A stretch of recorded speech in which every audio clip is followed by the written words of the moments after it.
Is there any of this file left? No, there isn't. Okay. Well, hello there. I'll just keep going. So if you're watching this, and it's obviously just started at the middle of the sentence, you think, what the heck is he going on about?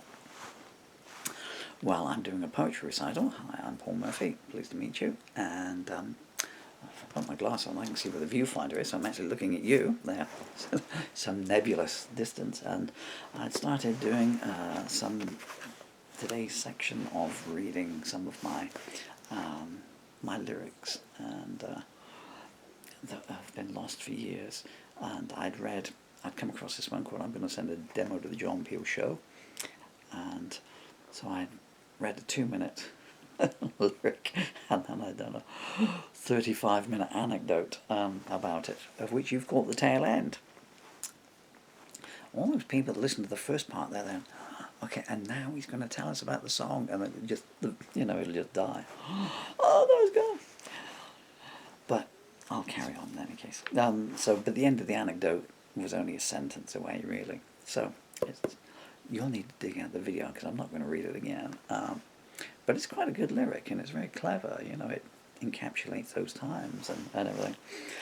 So I don't have many songs that are tongue-in-cheek, which surprises people, since I write comedy books and had a stand-up comedy act as well. But they were just two separate facets of the brain. I mean, there's some outrageous rhymes in here. What was that one? Dilemma. The boss has got a roller and a villa in Marbella, but you can bet your bottom buck I'll never get to stay. Anyway, onwards and upwards. Okay, so the next one is "Used to Know Her." And there's no composition details on this. The only thing we can say with any certainty is it was written after 10:45 p.m. on the 4th of October 1989, because that's when I wrote John Peel Show. And this is unfinished. There's a line missing. I'm finding that on a couple of these songs here.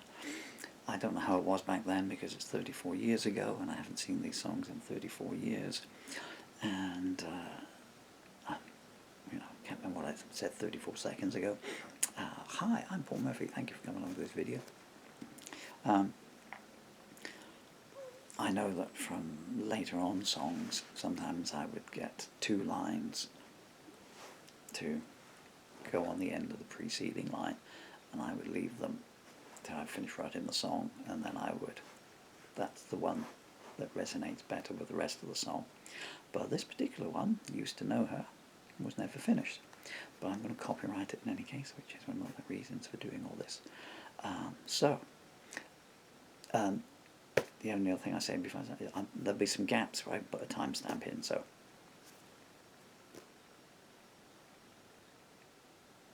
Used to know her. See the girl with the sunlight in her eyes and the smile on her lips, and the melody that plays as she goes. Well, I used to know her, but that was a long, long time ago. Hear the girl with the sapphire sing-song voice and the childhood fragrance in her walk. Well, I used to know her, but that was a long, long time ago. Well, she stayed for a while, and she made me smile. Then she blew a hole in my heart when she walked out the door and said, "You don't know me anymore." And that was as far as I got with that one. So that kind of illustrates, I guess, what I was saying. So, hear the girl with the sapphire sing-song voice.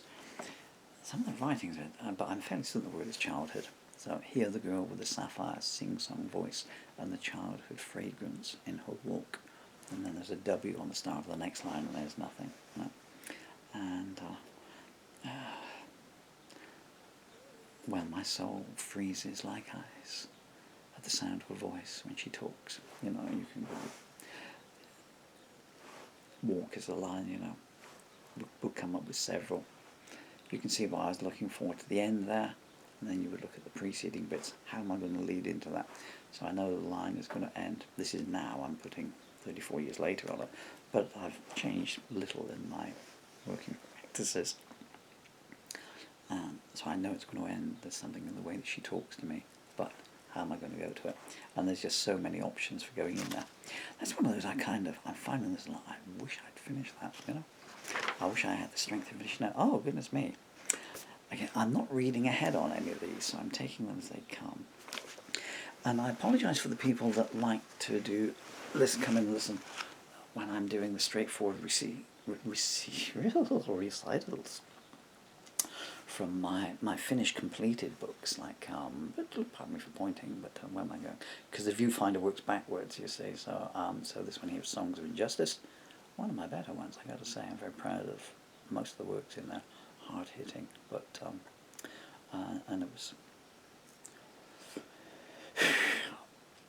and it was in some instances, it would need to go up to be hard-hitting, because some very, well, you know, I've always been a social writer, but there's some, as I've got older, I look at some of the stuff that I wrote, actually in Bitter Realities, my protest album. So, like if you take Candle, and So Many Times Before, Candle, which I wrote in 1982, and was in virtually was in my stage act, in my set list, virtually for the next 30 years. And in fact, even now, even though I'm, you know, virtually paralyzed with this motor neuron disease, it's the 2nd of May, 2023, and I had, I don't know where you're watching this to, on top of an elephant, skiboarding down the Alps, who knows. I suspect you're watching it on a device somewhere. And to those who aren't watching it,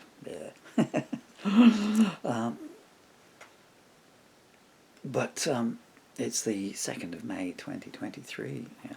And but I've got a Patreon channel as well as a YouTube channel, and someone contacted me on Patreon 2 weeks ago. I like that song.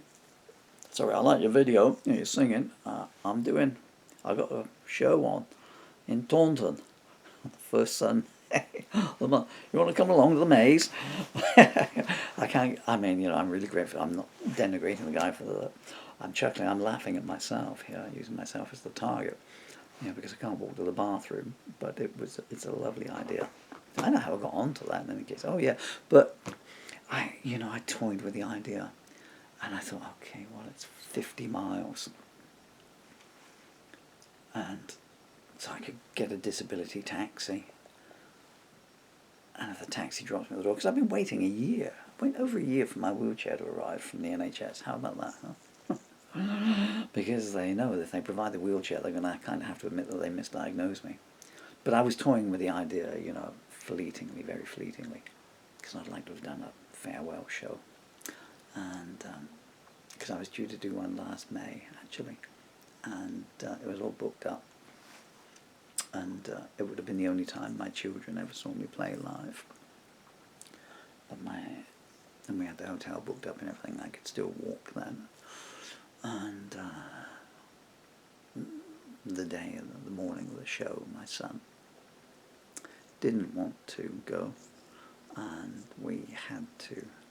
It's a democracy, and we could have overruled him and stuff. But a disabled man with 2 children, and one of them really, it wasn't his fault. Something had happened to him at the house where he lived at, and he was a bit, he was so glad of the freedom just to be down here, and access to a friend of his, that he didn't want to give that up to, what do you say? You can't look up and say to, my son would have been 9 then, and you can't look up to a 9-year-old boy and say, Dylan, I'm dying, and this is the last time this is the only chance we'll get for you to see what Daddy roughly used to be like when he was on stage and working an audience, because they see me in the front room a zillion times, playing the guitar, but they don't see a performance like, it's like, big guys, I've just written a new song for you, and I strap a guitar and they'd be on there. devices and stuff and looking up and going, oh, Daddy, you know, we can't hear the explosions, Daddy.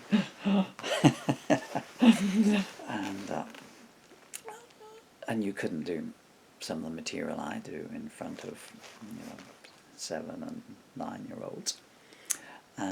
But I would like to have seen them just so they could have, and I thought I'll take them down and we'll do the show and they will be able to judge the audience's reaction to Daddy. So there would have been a record for when they get older. But anyway, it never happened. And then I was thinking, because I'm not allowed to speak even to my children anymore because the court has ruled that because I'm dying it upsets them to speak to me. I think it upsets them more not to speak to me. And the reason I think that is because they tell me that, and that's a pretty good thing. You're talking about songs of injustice here. Well, I mean, this is covered in that book as I slide slightly, and you can, if you wish to buy it on Amazon, I'd be very grateful to you because my children get all the royalties. And 4 times they were interviewed by a court appointed, and 4 times they said, we don't want to live here, we want to go back home, which is what they call this place, and we want to live with Daddy. I mean, it was never going to happen when this time last year became apparent that there was a terminal illness, no matter what the NHS said, progressive, and then they stopped booking appointments for me because there was a misdiagnosis. Not just me, 2,000 other people, neurological disease, misdiagnosed. There is no comfort in numbers. It's completely the opposite. But you couldn't look up and say, I don't want to talk about this stuff too much. I need to get myself back. Rein those horses, conversational horses, in, boy, and get yourself back onto the path that you're on. You can see how the previous video overran, by like a million years. He's dying and he's wasting his time on all this stuff here. I don't know. I don't either. 15 minutes ago I started the sentence and the point was, I fleetingly thought about if I got a disability taxi and stressed to them that I need a wheelchair and I need to hire the wheelchair for an hour, and I could go in and if I got the walking frame up and if someone could get me upright and get my leg braces on, and I could stand there and I could do a 15-minute set and then reverse it, and I could film it and stuff, and candle it, and then but candle was on the set list for that dream, really. I might have been able to do it, but the expense would have been absolutely hideous, and since it would have come out of my children's inheritance, they would have literally been paying hundreds of pounds for just a video of their very ill father playing 3 protest songs. Well, there would have been 2 protest songs and 1 love song to them. But anyway, let's just go back here. And I'm just going to leap ahead here. I'm going to start reciting in a second. That was what I was talking about on the other video. That's how I got onto Andy Young's. Okay. I'll put it in the notes at the bottom. Okay, so this is called She Used to Be Mine, and I wrote this at 11:15 p.m. Well, that's when I finished, so I will notice and I finished. On the 09 of 10 of 1989, so the 9th of October 1989, I wrote She Used to Be Mine, and this is one of the ones that came out of here. I'm just going to finish off the anecdote that I started, because if you followed through from the other video, pardon me for sliding down, but again, just like when I'm standing up, I have to be wedged in place here because I have no stomach muscles or back muscles. And you can see that I've got no neck muscles either, so that's why my head keeps flopping down. It is not fat, it's just that all my muscles have been eroded away by this goddamn disease. So I was telling the previous video viewers about Andy Young's and how I got onto Andy Young's. It's me writing a song in 5 minutes, and how I got onto that was there's been some comments on the internet where I've just written a song and then recorded it, and I'm saying, pardon me, I'm just getting the song here, and this is how it came to me. This is one that I wrote 2 days ago about the Emmett Till tragedy and travesty of justice. Well, your sentence starts on Judgment Day. You can go onto YouTube and see me singing it. And there was a comment on one of my Patreon videos, and this is like the chatting around, but he doesn't really write them just like that. I mean, he must take you know, days to write it, or at least hours to write it. We must write bits and scribble it out. And I understand why people are saying that, because unless you've been in a band with me or been around me when I've been doing stuff in recording studio, you'd need to see it to know that goes on. So I understand, because most people don't do that. But we're on the second lyric book now, and here we are. And as I say, so literally, so what you're about to hear, just like everything else, folks. So this is the original handwritten lyrics to "She Used to Be Mine," and I think there's about 4 pages of it. You'll know at the end of it just how long it goes on for. And it just literally, and everything you see in here, it's just how it came out of my head. I'm not entirely sure if I've got in the right place. That song after song after song, they all came out complete. The only thing that doesn't come is the titles, and you can see that I've at some point gone back and stuck post-it notes on them. So, she used to be mine. She used to be mine when the dust settled and the lost ships sailed home. She used to be mine when we saw seeds of shadows in the eyes of the alone. I once held an angel, and she held me back, and that touch is with me.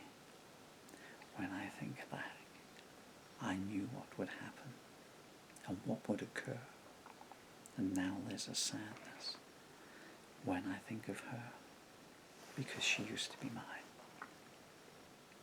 She used to be mine when the dawn cast silhouettes as the air was clean. She used to be mine when the beauty was captured as the doves swam in the stream. So much had happened in so short a time, when no one was near and so much was behind. She showed me her soul as we sat on the hill. It was so perfect, I remember it still, because she used to be mine. She used to be mine when the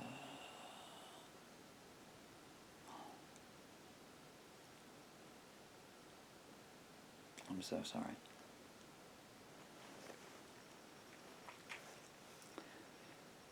She used to be mine when the nights were strong and birds sang in the trees.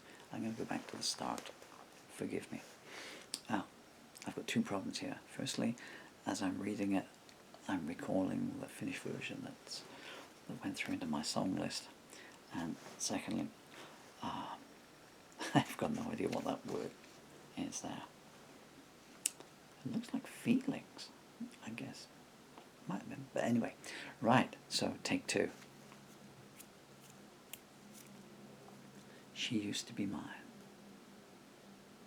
She used to be mine when the dust settled and the lost ships sailed home.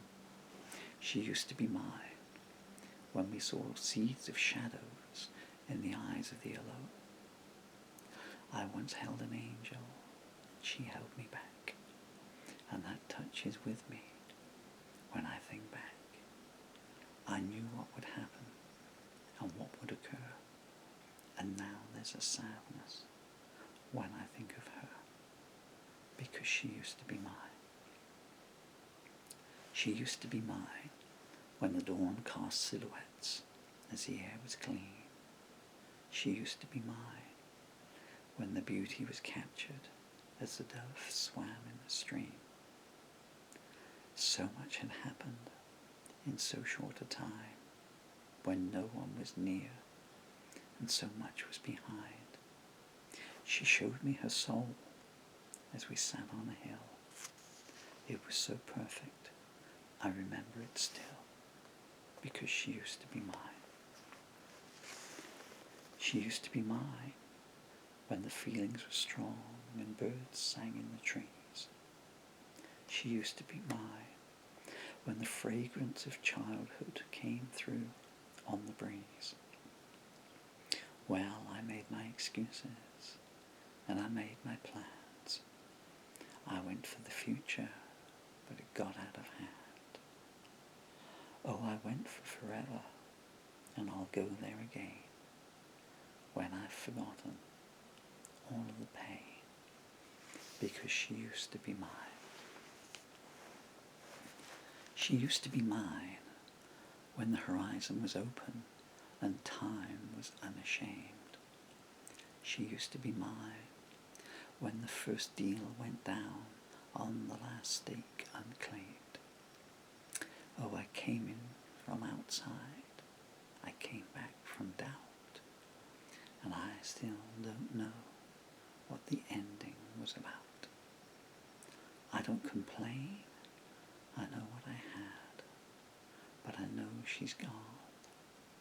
I'm eternally sad, because she used to be mine. She used to be mine when the road was open and so much lay beyond.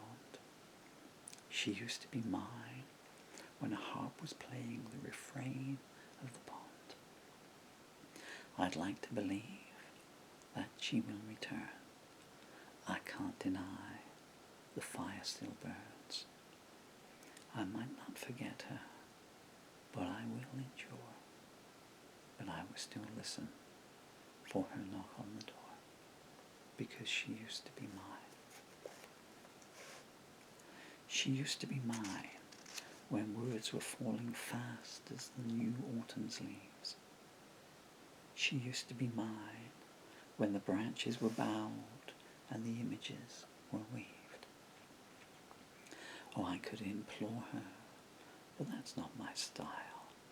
She made her decision. I'll accept it in a while. I had it all, and I let it go. I guess it still hurts, and sometimes it shows, because she used to be mine. She used to be mine when the gates closed and the fence was raised. She used to be mine when the banners flew and the trail was ablaze. It all seems so strange, looking back on it now. I lost everything, and I don't know how. And I can't reclaim it. It's gone for good. I would explain it better if only I could, because she used to be mine.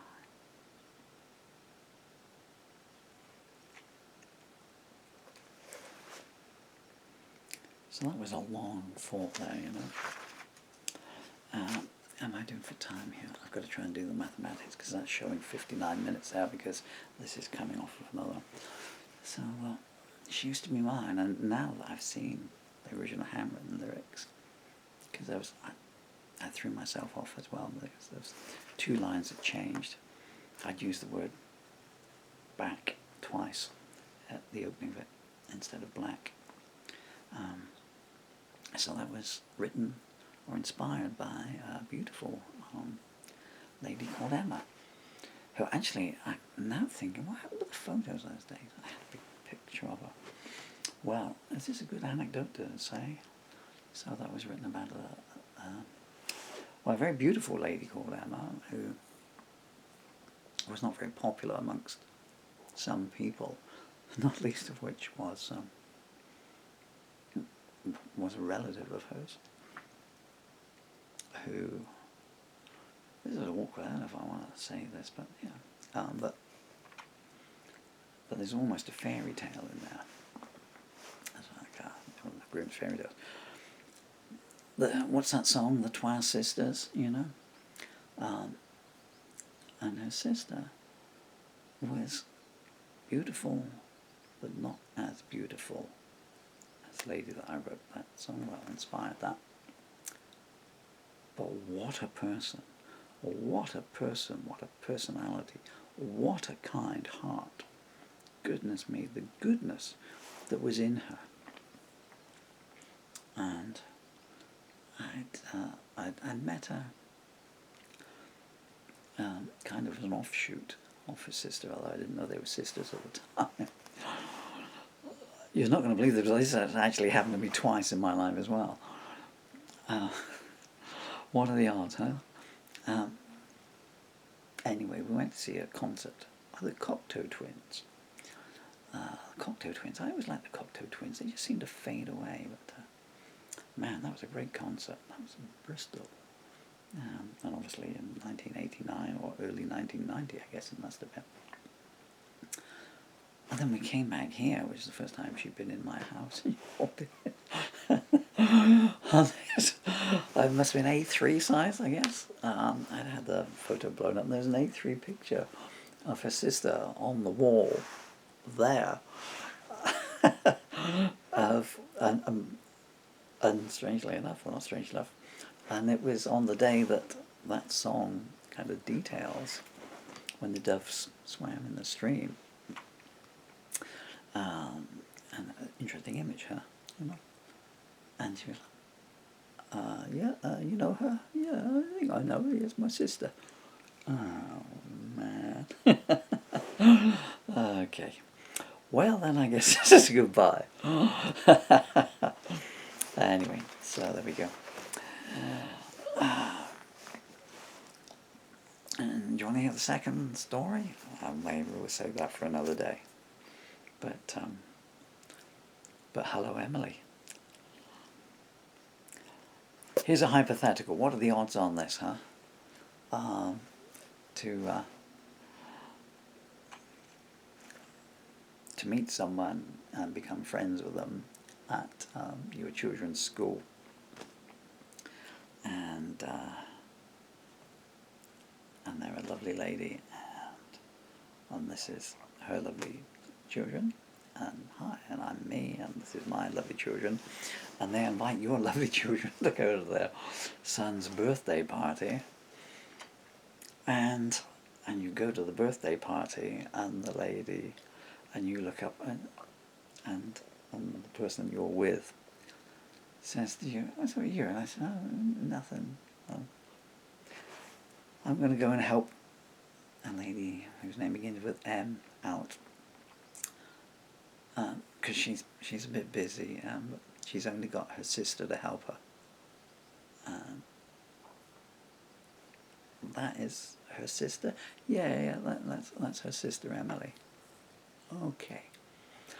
This might come out in the course of the party, but you know our beautiful daughter Emily." And I said that I named because two people in my life that were two of the nicest people I ever met were both called Emily, and I thought it was a good luck name. You're kidding me. I said, that is one of the Emilys. That's sister. Okay. Anyway, right. Let's just do another one of these and get out of here. So this is called, I don't know what this is called. Man. Did I write that on the same day as the other one? Okay. Well, here's what I'm talking about songs just coming to me. So, because these have copyright details, let's see if I can get this in there. So occasionally, I do it all the time now. I did it intermittently back then. But there are some unfinished works in here, because this used to come to me too, when I would go out, and I'd take it with me everywhere, and no texts in those days. And, well, most of it looks like it was the Dead Sea Scrolls, some of my handwriting here, where the songs obviously come to me really fast, I was like, what's this? Is hieroglyphics? No, it's speedoliphics. So, I'd just written "She Used to Be Mine," this flowing, eloquent, it's more of a sonnet than a song, really. I don't recall ever playing, actually. I don't know. There's no, I'm trying to think, there's no listings of it in any of my studio logs, which means that I never cut it as either a 4 or an 8 track, or a studio demo. Well, actually, that would be a silly thing to say, because this predated me having my home studio. So whether I don't recall ever recording it. So I finished that at 11:15, and then what I'm about to read you now came to me not only after that preceding work, but in 15 minutes. Because I finished at 11:30 p.m, so even if I'd started the first line directly after writing the other one. It doesn't have a title, though. I'm going to call this "Undo the Lid." Yeah, Okay, this is called Undo the Lid. Fog on the horizon, better keep your eyes on it. It was never the same. Your mother put a claim on it. Jump ship, bail out, don't slip into doubt. Who explains, who forgives? It may be unusual, but that's how it is. I've been uptight, the feeling abated, but sometimes I feel like I've been mutilated. What's in the bushes? What's overhead? Who needs compensation most, the deaf or the dead? Some talk in riddles, others in verse, violins and fiddles. Naked in clothes, bring back a captive. I'm so sorry, I've messed this up so bad. I wonder where it was going. It's got an interesting structure to it, and I missed 2 lines out. A tune has come to me as I'm doing it, so I'll just read it straight as it comes out here, and try not to do it with the music. So, what did I say it was called? I might change the title on this. Undo the Lid, that was it. Okay, so Undo the Lid, take 2. Fog on the horizon, better keep your eyes on it. It never was the same. Your mother put a claim on it. Jump ship, bail out, don't slip into doubt. Who explains, who forgives? It may be unusual, but that's how it is. I've been uptight, the feeling abated, but sometimes I feel like I've been mutilated. What's in the bushes? What's overhead? Who needs compensation, the deaf or the dead? Some talk in riddles, others in prose, violins and fiddles, naked in clothes. Bring back a captive, show him your ways, teach him how to give and to speak in cliches. I've got no message, nothing's been hid, matters are pressing, undo the lid. One hand is open, one remains closed. Prosecute the prejudice, tyrants undeposed. My jaw's starting to give out now, and so I'm going to have to log this down. So that's going to be the last one for this one here. Well, so this is basically just She Used to Be Mine with a lot of other stuff going on around it. Well, I mean, this is just like a trip down my memory lane here. She Used to Be Mine. I mean, I didn't play piano in 1989, which is probably why it never got music output to it, as far as I know. Now, I could do it now, because you play that structure a lot easier on a piano than you would on a guitar. But you can see just how dichotomatic my brain, I was going to say was, but it hasn't changed a lot, you know. So to finish this long, eloquent, verbally elegant song, this sonnet and paean to this lady in a relationship, and then I finish that, and then you go straight into this diatribe against injustice, you know, social injustice, which is what Undo the Lid was about. You've been extremely kind and generous with your time. I'm just going to slide across a bit like this, because in the background behind me, I will just slide back conversationally a bit, because I'm fairly certain that a lot of my long-time viewers, and maybe even yourself, you've come to the end of this and you know, it's very unstructured here, and it's like, well, he's just gone off at tangents, rambling on. I'll give it to you straight. I have a terminal disease, I've had it for 10 years, and I'm in the end stage of it. If you can have a look here, I won't press it home, but you know, there's nothing left of me. There's the hospital bracelets. It's a motor neurological disease, and as you can see behind me, I have 2 young children, the best children ever. I copyright and registered trademark that name. No offence to your own children. And they're never going to grow up and be able to ask me, if they ever wanted to, well, Daddy, what was life like for you? What did you do, Daddy? So I have to Firstly, the only assets I can leave behind after I've gone, after the sharks, sorry, I meant solicitors, have stripped my carcass bare on my bank account as well, is my intellectual properties, which is my 1,500 songs, of which about 400 exist in some form on YouTube, courtesy of my CDs. Have been recorded out there if anyone wants to do a cover version of them. And my poetry books, which are extant, which is there, and also my children's books. It goes off camera because he knows there's one on the floor, such as Emily's Magic Dragon, which is a story which is written as a poem. It's a parable, but it's a bit heartwarming, though I say it myself. So my intellectual properties, but also, so I need to make a record of this material here and leave it behind so that it exists, because I have no next of kin, and I don't think for one instant. My ex-wife has refused to take any of these things on and keep them for my children when they grow up and say, okay, so here's what Daddy did, and here's some photos of him and films of him and whatever. And no solicitor is going to keep all there's 1, 2, 3, 4, 5 box files there in front of me, and that is just the ones that were lost and have recently been rediscovered. I don't know if I can turn the camera around at all.